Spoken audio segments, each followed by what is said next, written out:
साना मिथिला के खीरओ ना मीठ ओइसन अंकित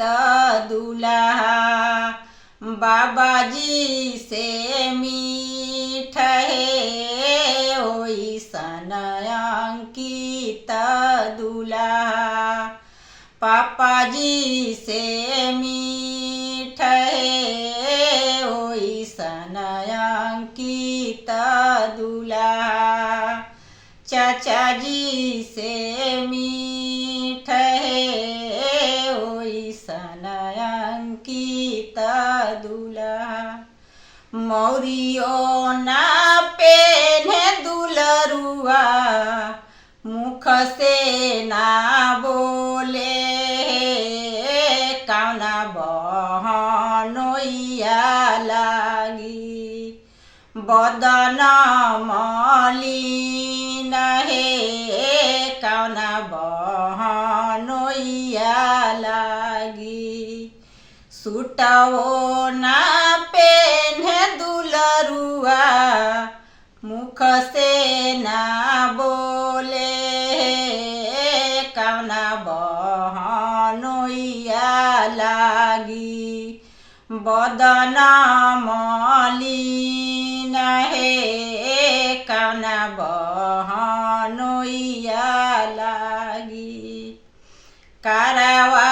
चढ़ल अइले अपन बहनोइया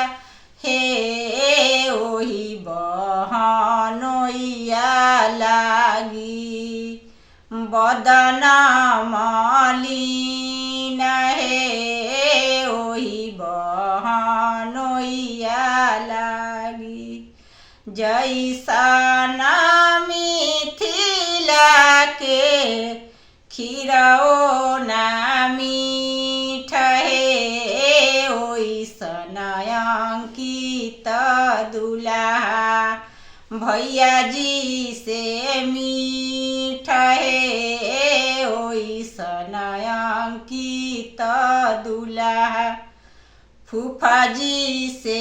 मीठ ओइसन अंकित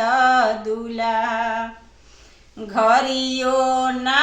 पेन्हे दुलरुआ मुख से ना बोले कौना बहनोइया लागी बदन मलिन कौना बहनोइया लागी कारवा चढ़ल अइले सब बहनोइया ओही बहनोइया लागी बदन